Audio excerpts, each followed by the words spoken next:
Praise the Lord. God bless Gadwal. May నెల 8-9 తారీఖుల్లో నేను గద్వాల్లో ఉండబోతున్నాను. ఆలయ ప్రతిష్ట పండుగలు అనే సభలు జరగబోతున్నాయి.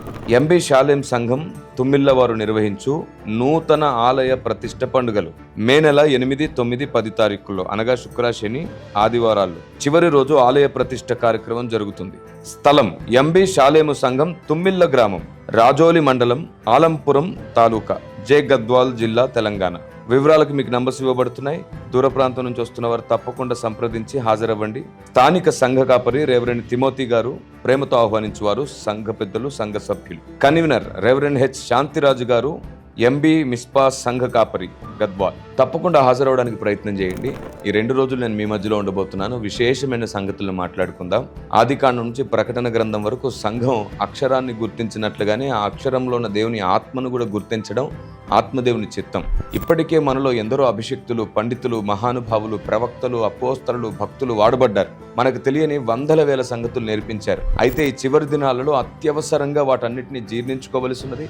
అపార్థం చేసుకున్న వాటన్నిటిని తిరిగి అర్థం చేసుకోవలసి ఉన్నది. మనం మనిషి మీద ఉన్న ద్వేషంతోనో, మనుషుల మీద ఉన్నటువంటి తప్పుడు అభిప్రాయంతోనో లేదా తప్పుడు సమాచారంతోనో ఎన్నో విషయాలను అపార్థం చేసుకుంటున్నాం. తిరిగి వాటన్నిటిని సరి చేసుకోవడానికి ఆత్మదేవుని చేత నడవాల్సిన అవసరం ఉంది. మనుషుల మీద అభిప్రాయం ఒకవేళ చెడితే సత్యం ఎలా అసత్యమైపోతుంది? కనుక దేవుని ప్రజ చెప్పుడు మాటలతోనో లేదా మనం పెరిగిన వాతావరణాన్ని బట్టో మనకు తెలియకుండానే మన స్వభావం, మన ఆలోచన విధానం మనని సత్యానికి దూరం చేస్తుంది.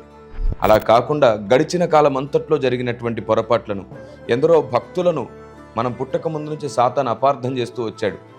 వారు బోధించిన బోధల్లో ఉన్న సత్యాన్ని నేడు చివరి దినాల్లో దేవుడు బయలుపరుస్తున్న సంగతులను మనం అందరం నేర్చుకుంటేనే సంపూర్ణ సిద్ధి పొందగలుగుతాం. మరి ఇలాంటి విశేషమైన ఉన్నతమైన ఆలోచన విధానం మీకు నేర్పించడానికి, అంత మాత్రమే కాదు, భక్తిలో క్రీస్తునందున్న సంఘములు అన్నీ కూడా ఏక మనసు కలిగి ఒక్కటవ్వగలిగితే సాతాన్ని ఒంటరి చేయడం ఎలాగో వ్యూహాన్ని నేర్పడానికి నేను మీ మధ్యలోనికి వస్తున్నాను. తప్పకుండా హాజరవ్వండి. సమయానికి మీరందరూ సభా ప్రాంగణంలో ఉండి దేవుని బ్రతిమాలుకోండి.